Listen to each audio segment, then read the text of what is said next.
Hello everyone, welcome to William and the Magic Box. Today on our show, you're going to have Adrian. Adrian is from England, but he lives in Amsterdam in the Netherlands. So let's see what Adrian has to say. Enjoy the interview. So hello Adrian, how are you? I'm doing good. Yeah, pretty good. Yeah, I'd Amazing. say. And yourself? I'm very well. Thanks so much for taking the time today for the interview. Thank you. No worries. It's my pleasure. So tell me, how's your day going so far? Yeah, busy. I've got a big board gaming event this Sunday. And I've got a birthday party, another event tomorrow. So I'm doing all the preparation for Sunday already today. Yeah. Also writing a newsletter for my company. So trying to keep myself busy, trying not to yeah, get too distracted or procrastinate. Which is always a challenge, but Yeah, I think it's great to be busy. I think when you are busy, you feel productive, you feel things are happening. You know what I mean? yeah, no, absolutely. I mean, I always have more to do than I can do. Um, Uh-huh. the big challenge is trying to do the things that I'm supposed to be doing rather than just the big shiny things that are fun. Like, Amazing. And tell me where you're from, Adrian. originally I'm from England, but I now live in Amsterdam. I've been here for nearly 17 years. Wow. And why Amsterdam? I moved with my ex 17 years ago as for an adventure. I mean, Amsterdam is a great place to live if you don't speak a foreign language. So back then I didn't speak Dutch. So you can get a normal job and kind of be part of society easily here without needing to speak the local language. Yeah, Um, and the city was just really kind to me. So in the years I've just never left, and now I mean it's my home. I don't know whether I'll live here forever, but I this is where I plan to retire eventually. I see. And where's about in England you're from? I'm from Gloucester, which is I humorously refer to this as the G spot of the UK. Because if you the UK is obviously a woman. And if you imagine this is the UK and Cornwall's here and then Wales is here. So Wales is like her pregnant belly and Cornwall is like her legs. And if you follow the gap between them and go in a little bit, that's where you get to Gloucester. The the G spot of the UK. And that's a good place to be? Um, the county is lovely. It's really pretty. There's loads of hills, but the city. So I grew up in the city center of Gloucester, which is a bit rough. Okay, Yeah, it was very clear to me I needed to kind of escape, or at least move on, go to bigger, better things. But it treated me well enough. I'm very happy with the way I grew up there. uh-huh. Um, so yeah, I can't really complain too much. But I don't go back very often, that's for sure.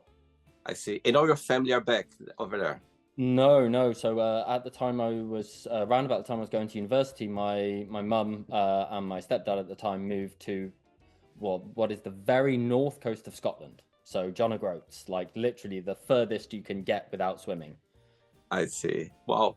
And tell me what you do for work, for living, Adrian. I run a board game publishing company, and I host board gaming events. So everything Wow. gaming. So tell me about it. Tell me a little bit about this event that you host, this company. So yeah, the events. The concept is board gaming in Amsterdam, but gaming is with a Y. So we host board gaming events throughout the month for the LGBTQIA plus community. We're now the biggest board gaming community for the LGBTQ community in the Netherlands. So we have a WhatsApp group. I think around 360, 370 people. We Wow. host weekly events at a local bar here, and then I have also a shared space where I can host weekend events. So this weekend we call it an XL. So these we start at 1 p.m. and then we game until say 10, 11 at night. So it's a whole day of board games.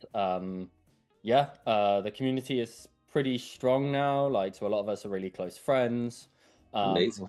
this Easter, for the second time, we went away. So we booked a house somewhere, and 36 of us went and stayed for the weekend. 36. Yeah, and played games together. We had a talent show in the night. We did a silent disco. One of Wow. the guys also created this escape room murder mystery type treasure hunt. So on the Friday night, we split everybody into groups, and it was kind of a combination of, a challenge puzzle, but also a great way for people to get to know each other if they didn't already. So, yeah. And now, yeah, we're doing more and more. So this summer, we've got a canal boat at the Canal Pride in Amsterdam. So one of the 80 boats that will be taking part of the parade, one of them is us. Wow. And I'm currently shopping around to find a permanent venue that I can be in to actually have more events hosted through the week. Yeah, to grow, because currently I put tickets on sale for a month, and they normally sell out within about an hour to 3 hours now for the whole month. So That's amazing. we need to grow. Wow, I love that. I love these ideas when you help the community, you break stigmas, and at the same time as well you put people together, get people together, and to open people's mind. I think it's amazing, those events. I think it's and Amsterdam, of course. Amsterdam is a place to be as well. I think it's a place where people they go, to explore their sexuality. They go to explore themselves. They go to be more open minded, to understand a little bit more about themselves. And I think people like you, work on those events. I think it's amazing. Wow, love it. I mean, you're absolutely right. I mean, I think trying to provide some kind of community is really important. And what I notice, and I had myself for a really long time, is big cities are lonely. It's very easy to meet people. That's You so go true. out, you go to a club, or you go to some event and you meet people, but then how do you then follow up? And especially if you're not necessarily so adept at kind of just reaching out to people, you need to put yourself on the line. It's much easier to join a club or community where you can go every week, you can make connections over time, and then build those friendships in a more kind of natural way, where also you don't have to do all the work. So I noticed how almost everybody in my network is either part of, a board gaming group or part of some gay choir or gay sports club, because these are great ways to build friendships that last.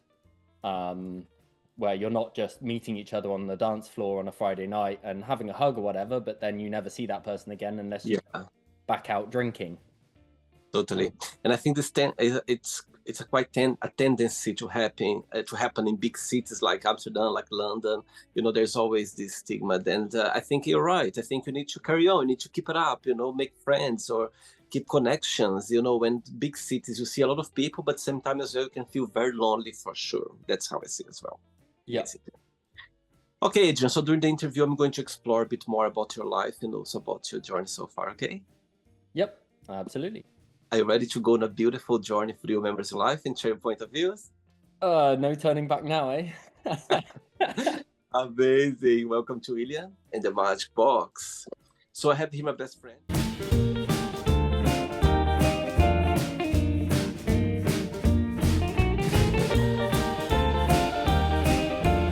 Of random fun questions. So what I'm going to do, I'm just going to play a song just for us to relax before the first question. Okay?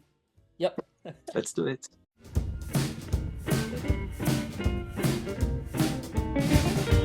Right, so before we start the game, during the join, if it comes up a question that you don't want to answer, don't want to talk about, always can change. Okay? Yep, no worries. Right. Tough question. What makes you the saddest? Oh, that is a tough question. Oh, what a place to start. Okay, so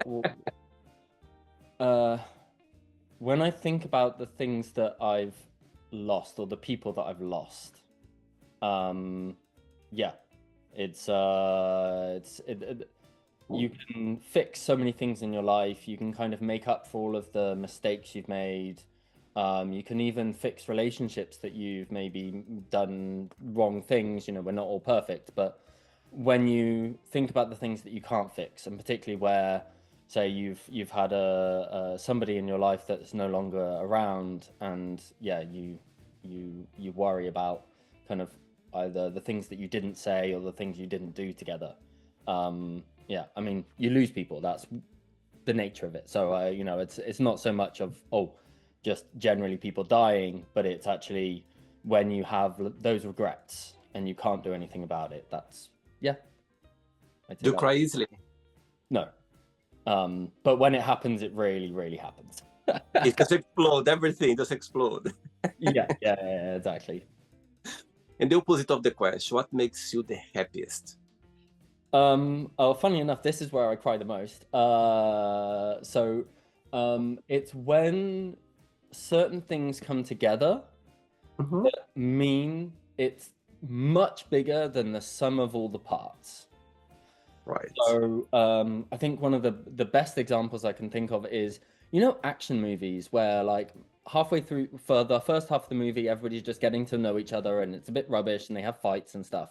And then there's that one moment where, say, somebody's fighting somebody and then all of the other people come and help them. Yeah, That that stuff makes me so happy. I It's love it. I love goosebumps. Like there are so many movies where I will just start tearing up because of that connection and the fact that people are helping each other and together they are much stronger, much happier, much better than all of them put together individually. totally understand your point. I think it's so great when you are watching a movie and you see the good guy almost dying, almost falling for something, and suddenly this person that cross his or her path like in a while just come back and help them somehow. You go like, oh my god, that's amazing to help, and I understand your point. Saying that, do you think that happiness is a choice? Um, I think every day you can choose to live happy or Hmm. happier. Yeah. But I don't think you can completely ignore the things that might affect that. So from any one day, I'd say yes. But over the course of your life, there are things that are going to affect that you can't ignore forever, or at least you shouldn't ignore forever. I Nice. don't think it's healthy to be happy every single day, all day. No, it You need to would be be, boring. It would be boring. yeah, and if you don't, yeah, if you don't actually feel other things, if you don't have the sadness, the anger, the depression, then you're missing out on those experiences. You need the whole range of emotions. But yeah, I do completely see that, day to day, yeah, you should be able to be happy. Just smile. It helps. Next question. Let's do it. Okay, next question is, which season of the year you feel more connected with and why? Summer. No brains about it. I like being warm. I like to be outside in the sun. My birthday's in July, so that's always had good memories. Um, Uh-huh. yeah, and I hate being cold, and I kick myself so often moving from the UK to another country with the same weather. I could have moved to Spain, it would have been just as easy, EU country. And I chose the Netherlands, and we have exactly the same weather patterns here as there are in the UK. And we have those, like 3 weeks of summer in the middle where it's really hot. But yeah, love summer. What what Amsterdam has taught you so far? Oh, that I'm stronger than I thought I would be. So when I moved, I was still 23. I was a young gay guy before that. Well, I was still young then, but I went to university in Birmingham and got caught up in the club scene and spent, quite a lot of time kind of partying and misbehaving in various different ways. And um, when I first moved here, I was subconsciously concerned that this would be the road to the end, essentially, that I would get caught up in some stuff that I wouldn't be able to get out of. And I'm in a foreign country, so I didn't have my network around me to kind of keep me on the straight and narrow, my brothers, my family, my friends. So I thought, yeah, that was a risk. And I didn't get sucked into it here. I found a nice balance of being able to enjoy the fun nightlife of Amsterdam while also, having a stable career, building a friend circle. Yeah, and it kind of taught me that if I can do that here in, somewhere like Amsterdam where everything is so readily available, then I'm probably resilient for this everywhere. This was kind of the ultimate test of, hey, can you live here and not be a junkie, or can you live here and actually have a normal life and hold a job and all these kinds of things? And what do you miss the most about England, about your hometown? Fish and chips. Yeah, you can't get it. So they don't have malt vinegar here. So you have Right. vinegar, but not malt vinegar. And for some reason, all fries or chips are double fried. So they kind of do the part frying, then they freeze them, and then they refry them again. So they're kind of crispy on the outside and soft on the inside. But real chip shop chips, you live in London, you must know, like they're kind of soggy. You get some crispy ones, and the fish is covered in batter and it's oily. Like, yeah, every time I go back to the UK, that's the first thing I try and get. And then I'll bring back pork pies with me because they also don't have those here either. Do you like cooking, Adrian? No. I like food, and I typically just thrive it at home. So I live with my husband, and so he cooks. He's a really great cook. And when I need to, when it's my turn, I'll make food. Right. So I can cook some things, I can pull ingredients together, but I'll never use a recipe book or anything. I'll just throw something together, add some spices, and hope that it tastes okay. Whereas he really creates stuff. Is your husband Dutch? No, he's from Israel. Oh, interesting. Of course, Amsterdam, you can find, there's is a melting pot, people all over the globe for sure. Yeah, yeah. No, my network is pretty international now. I'd say about maybe 10-20% Dutch, and everyone else is from all over the globe. I see. Next question. Let's do it. Ooh. Okay, so before the next question, tell me, let's go back to boarding games. So tell me, when was the idea? Tell me the day when this idea came along, when you were like, okay, my God, that's what I'm going to do. I was on a business trip. So I used to work in IT, and I was on a business trip in India for, I think, either a week or 10 days or something. And we'd just been bought by an American company. And so I went to India to meet our kind of counterparts. They had an office there. And so I was representing our company, and I was the first member of management to head over there. And so I felt the big responsibility to be an upstanding member of society. And so every night I would just go back to my hotel room and rest, eat dinner, and then have an early night. So apart from my days in the office, I had a very, very quiet, introspective time. Right. But I am, a gay man, and I got a bit horny, and so I was spending some time on Grindr, but I didn't actually want to follow up on any of these things because I'm in a work trip, so I needed to keep it professional. And meanwhile, I was also reading a whole bunch of books that are part of the world of one of the games I play, Warhammer. And so I'm thinking a lot about the game, and that involves lots of dice.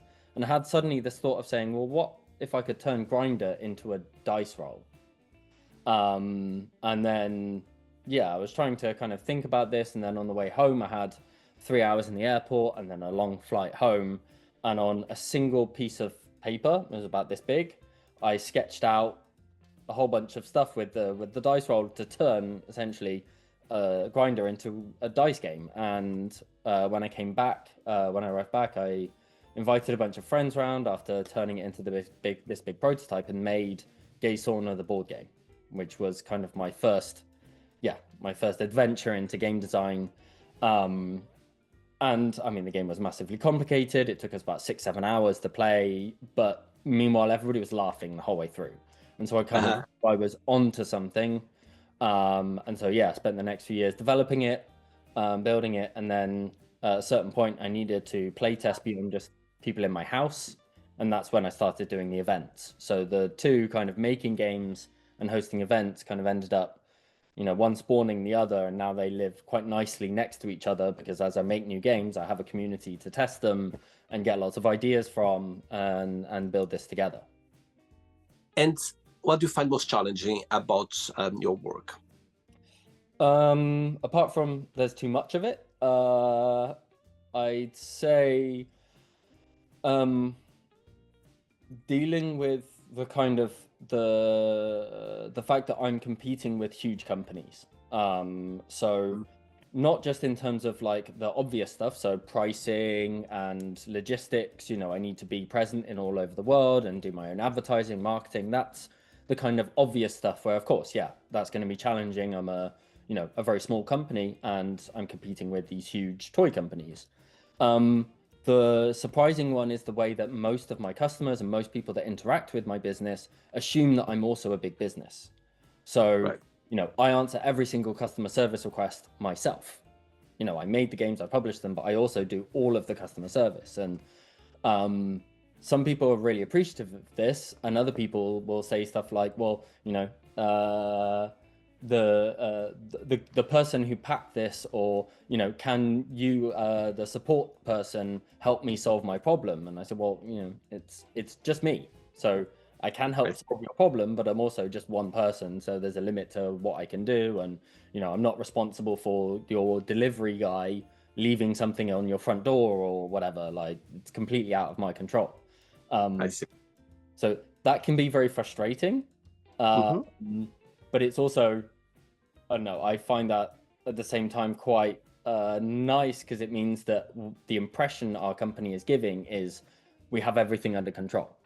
So I see. I don't know how true that is, but at least that's what people see. I see. Okay. Next question for you is, do you have a unique ability that you think no one has or you never met before? Oh, I've got a stupid one. This piercing in my lip, I got it done when I was 16, 17. Uh-huh. Um, and now it's, if I take it out, it's healed. That's no problem. But I can squirt water through it.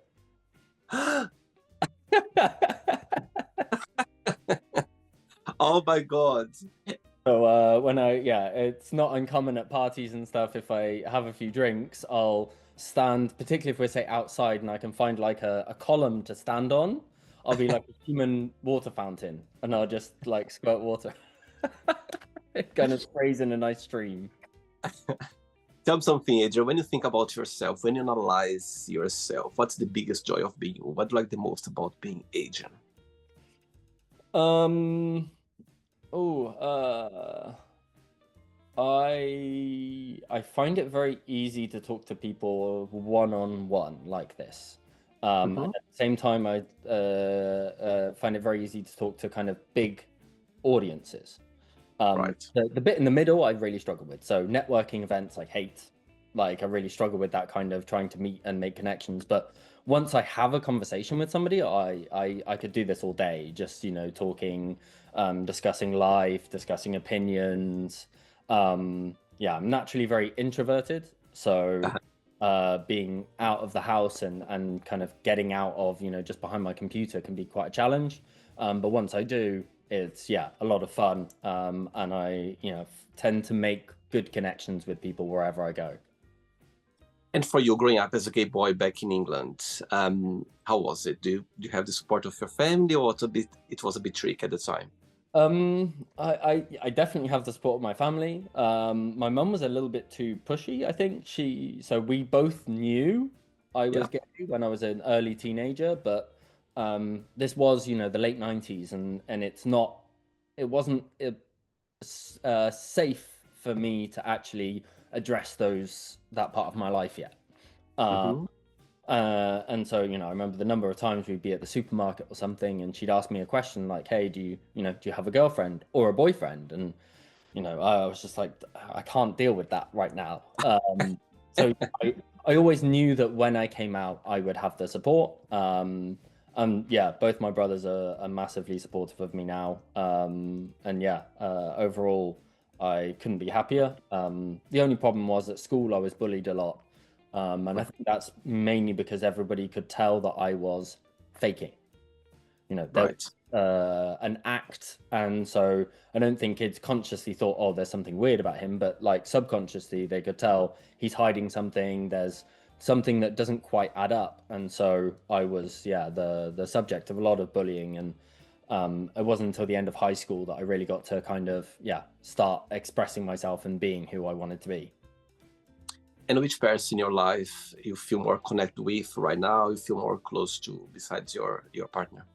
Yeah, so obviously, yeah. Besides my partner, that would be my oldest brother. Oh, He is so after my mum moved to Scotland, my middle brother, so there's three of us, he moved up as well, so he lives next to my mum, and then me and my oldest brother kind of connected and became like another family unit, like wow. separate. So we help each other a lot. And when I needed to kind of get a break from my life when things were getting a bit much, I actually just went and moved in with him for a few months. Now he happened to have been living in Tanzania at the time, so I spent a few months living in East Africa. Enjoying the sun and also trying to help people out there. But yeah, now he also helps with my business. So when we do gaming conventions and we have a stand, he'll come along and actually, drive the van and then help demo and sell my games. So my straight brother is demoing Gay Sauna the board game to people, and yeah, it's awesome to see, and the kind of support that that shows of me and my family is amazing. That if I stop and think about it during conventions, I can easily like get kind of a bit emotional when I see like the love I have with my brothers.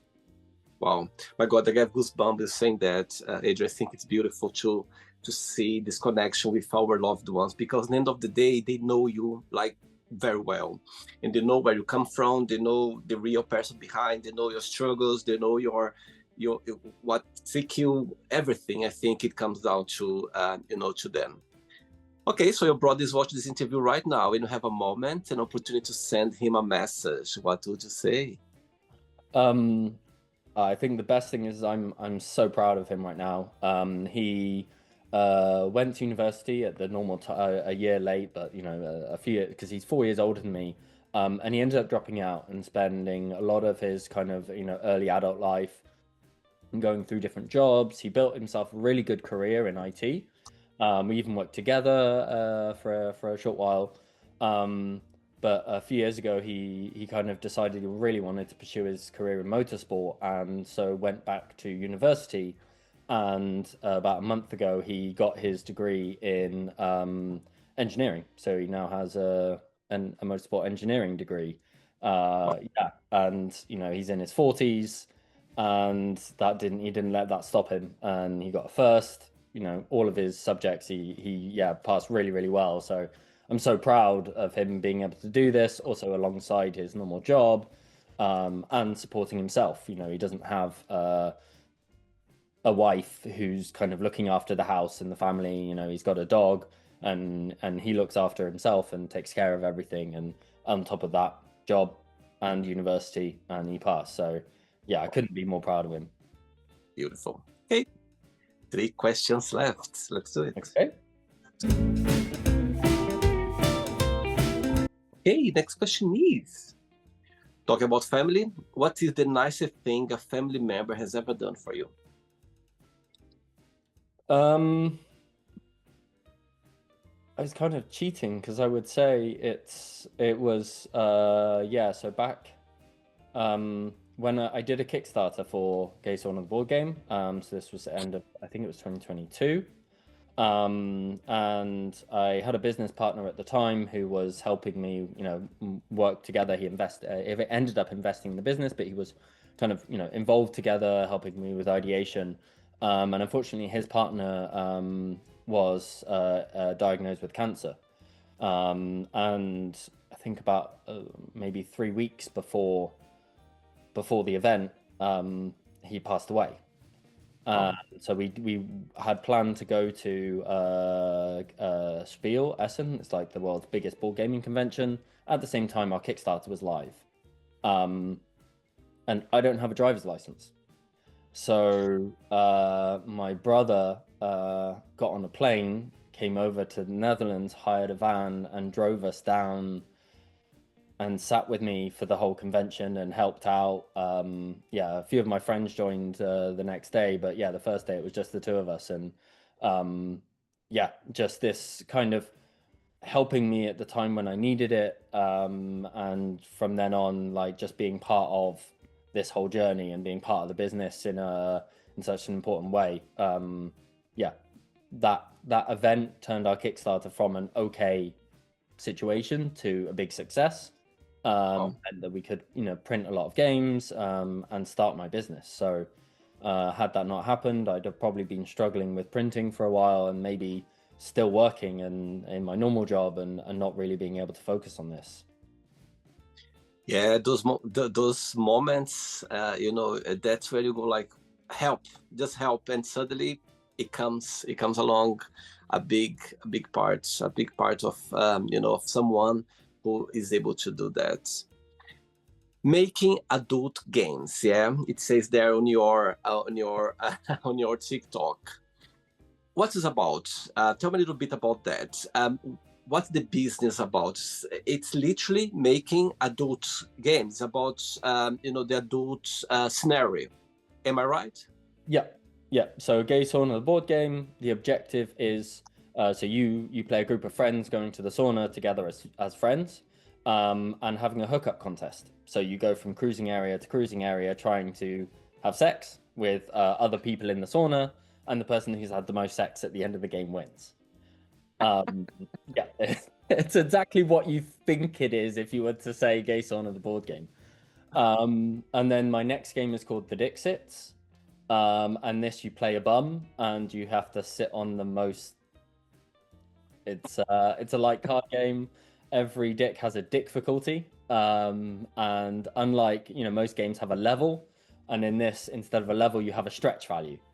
So the more you stretch, the bigger you can sit on. So um, yeah, I just kind of found this niche in terms of games that tackle these subjects in a way which is accessible. So this isn't a kind of game where at the end of the night you will be having sex with your friends.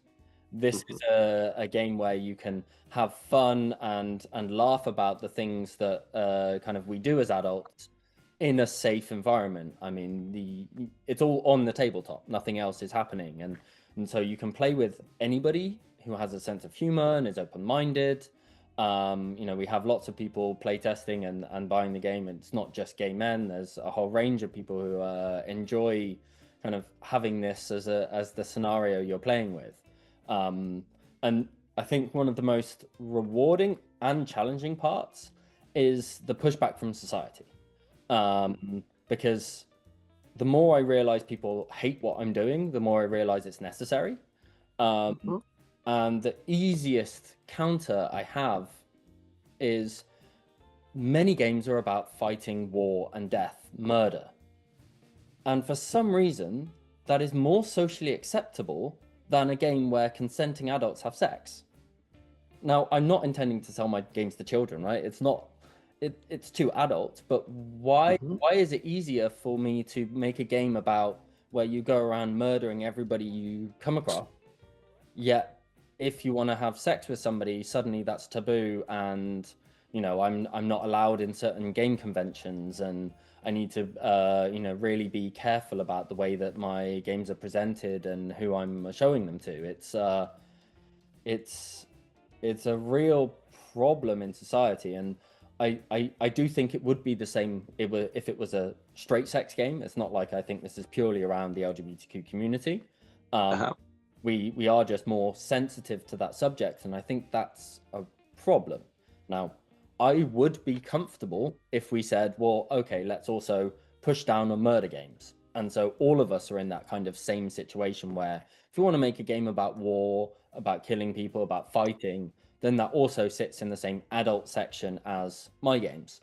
Fine. That means that section becomes massive, right? And has half of the games in the world are in the same category. But that's not the case at the moment. Like, those war murder games are sitting alongside every other type of game because that's perfectly fine to put in front of the general public and to put in front of your children even. I see. Yeah, I think it's about, open people's mind and be more understanding about topics that you can explore, you can have some fun, you can go around, and if it's not hurting or, other people, if it's doing good to you, why not? That's how I see it as well. Yeah, no, we've got some work to do, but we're getting there. 2 questions left. Let's do it. Okay, next question is, What do you think people need to know about each other before they start a relationship? So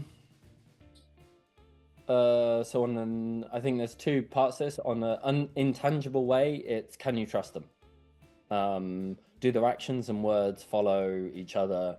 And will they keep to the promises that they're making to you to the best of their ability? I think on a more tangible, it's are your longer term goals aligned? As much as it would seem ridiculous to think, well, I found the love of my life, but I'm not going to spend the time with them because maybe I want children and they don't, or I want to live in the city and they want to live in the countryside, or I want an open relationship and they don't. These are the big long-term things that will affect everything, and you should be saying no to a relationship where those don't align. You're saving yourself and the other person a whole bunch of heartache, rather than assuming that one of you, normally you think they'll change their mind. They will give up on their dream of having kids, or they will decide that it's better living in the city. Like, you're probably not going to change your mind, and they won't change their mind either. And yeah, I think for me at least, when I stopped having relationships with people where I wasn't aligned in the future, I was more focused on myself, more focused on where I wanted to go. And when I found my partner, it was so much easier to know this is it. We were aligned. It's not like we had the same long plan, but it was clear that we were flexible in the same ways and rigid in the same ways. Right. And so, if we decided to have kids or not, that was a decision we would make, but it wouldn't affect either one of us either way. Yeah, and I think that's the key. And I think then you have to have the trust that comes back, because if somebody says they want kids, or they, more likely they don't want kids, and secretly they do, but they're saying it just to make you happy. Yeah, you need to know that you can believe each other and have that trust. Yeah, relationship, it's a maintenance every single day with up and downs. It's never gonna be just flowers, skies, blue skies, like the sun is shining all the time. However, the rainy day is gonna come as well. The time tones. I think everything is gonna count, and it's a relationship. It's a build of it for sure. Next question. Ready? Yep. Let's do it. Let's fun. Adrian, before the last question, people watch this interview right now. Maybe they would like to be part of your group. They would like to join. They would like to get to know a little bit more, some information.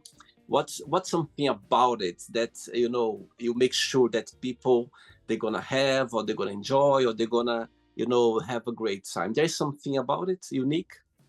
I think my experience, at least of talking with people from the community, is I try my hardest to make sure that the environment there is suitable for the people that are there. So I don't play games very often during my events, because I should be available for other people to ask questions, to check. When new people turn up, I want to make sure that somebody's there to say hello, to welcome them, and to help them also get into a game. I try with the people in our community to also be open and honest about the types of games we're playing. So if you're playing with new people, tell them how long it's actually going to take, not the number that's on the box, but because people are fine with a 1 hour game if they know it's going to take an hour. But typically the number on the side of the box might say 20 minutes, but we know every time we play it takes 90 minutes. So telling people and saying, oh, this is a slightly more difficult game, or this game works really well if maybe everybody has played before. It's more important to be honest, to make sure that everybody understands what they're getting into, and then they can actually relax and enjoy the time together. So I think for me at least, my role is to host and to make it enjoyable, and that's also what I've seen a lot of people really appreciate, because there's always somebody there to help out. I see. Okay. Next question is, what was your favorite thing to do as a kid? Play games with other people. I have no idea which reason it is, but I was really unhappy on my own as a kid. Now I had two older brothers. That was great. I was actually born a twin, but my twin didn't survive, unfortunately. So I was born alone. And for a long time, I assumed that was why I didn't want to be on my own, because I was supposed to have somebody next to me. Interesting. Interesting.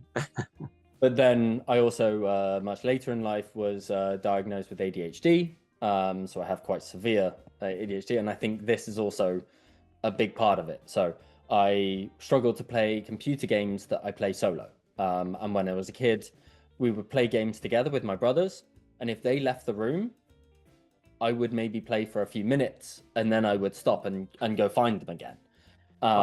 So all of my kind of board gaming habits are all focused around the games that I would play together with other people.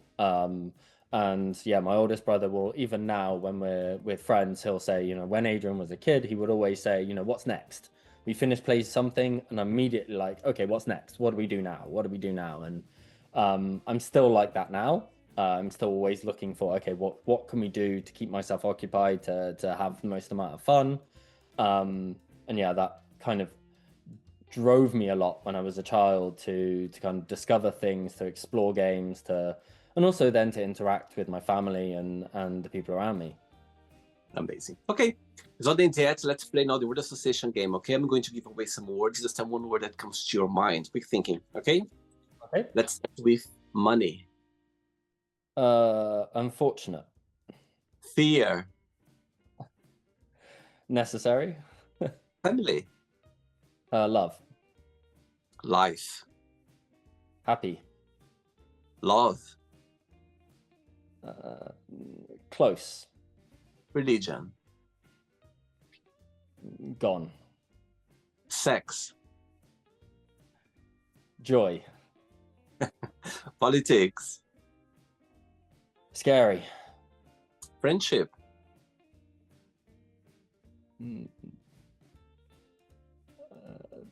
Dear. Desire.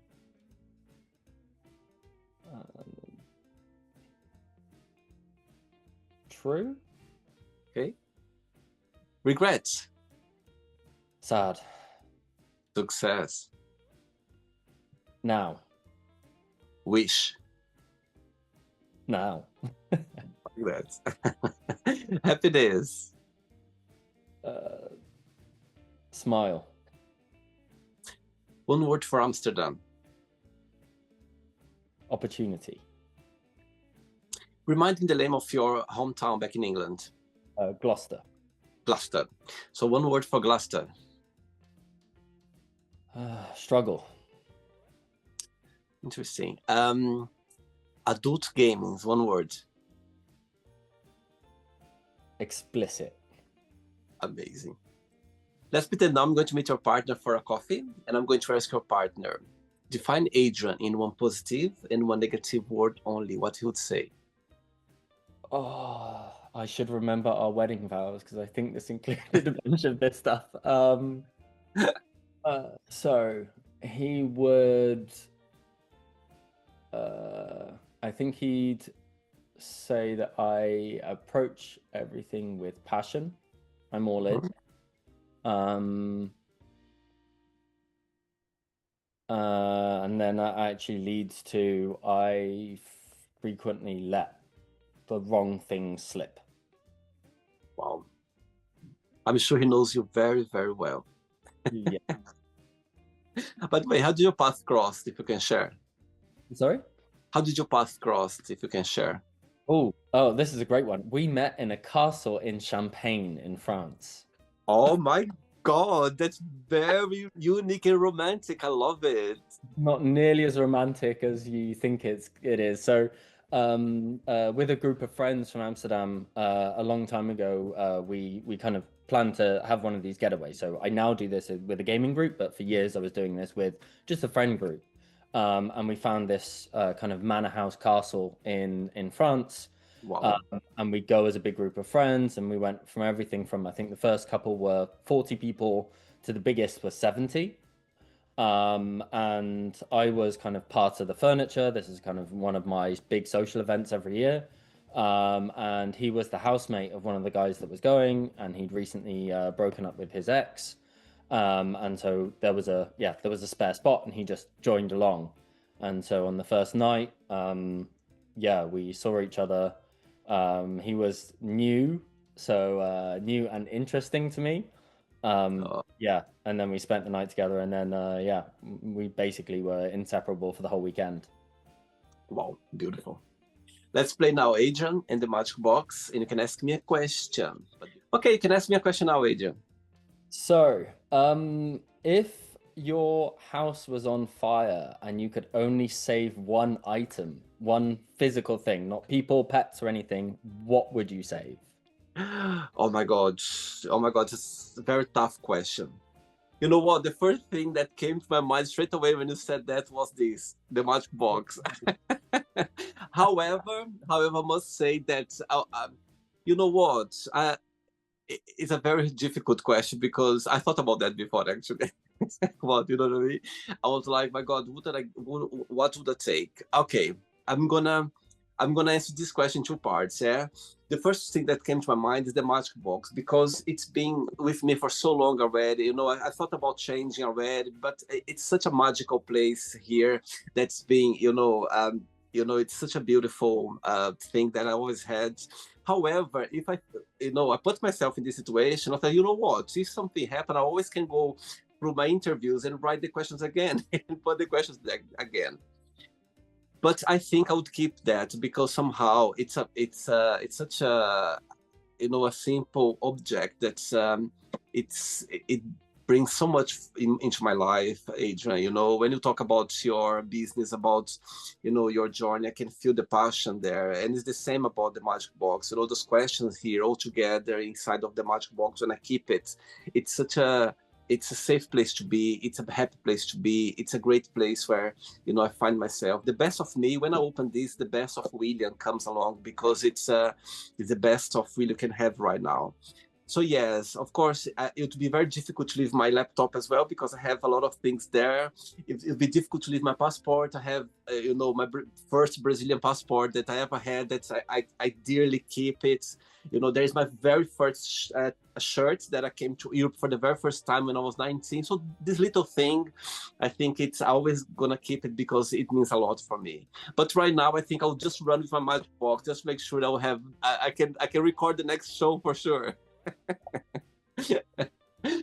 Tough question for sure. But yeah, right now I will take the magic box with me because it's since the magic box came into my life, it brings the best of me, and I think it's a great place to be for sure. Amazing. That's my answer. Did you enjoy the interview, Adrian? Yeah, no, it's been great talking to you. Absolutely. Thanks again. Thanks for being so kind and sweet and accepting the invitation. Also, it's great talking to you. It's something that I never heard before, actually. It's the first time that I heard about this, this environment. And I think it's amazing. And I think again, it's open people's mind and people to be more, open about their sexuality, about themselves. You know, you find yourself so much through your sexuality and people like you who helps somehow, you know what I mean? It's a way for us to help and to be more understanding. So thanks again for the job you do. I think it's amazing. I'm sure it's not easy for you because society is difficult to do, but in the end of the day is you're just doing your best and being your truly self. So yeah, thanks again for the interview. Thanks for being more more open about it, your business, and people, hopefully the people they're gonna understand even more. And before you go, if you can share a positive message or anything that you live by. I think the biggest one is be as true to yourself as you can, and I think it's also most valuable for us to remember that not everybody can. So it's fine for us in the West to say, just come out of the closet if you're gay, or just show your identity. But so many people live in an environment where they would lose too much, and their entire survival and the ability to thrive depends on this. So you know, if you can't be yourself, have hope that one day you can. But yeah, if you can, then do it. Don't look back, because yeah, everything gets easier. Beautiful, beautiful. Nice one. Thanks again. Regards to your partner, to your friends, and keep in touch. It was a pleasure to have you on the show. Okay, enjoy your day. Loads of fun. Thanks a lot. Take care. Bye. Bye. So, did you like the show? Don't forget to give a like, share it, and also don't forget to subscribe to the channel. And if you'd like to be part of the show as well, first, subscribe to our channel, and after that, just go to our website, www.williamandthemagicbox.com, and send us a request saying why would you like to be part of the show. And I see you there. Bye bye, see you next time.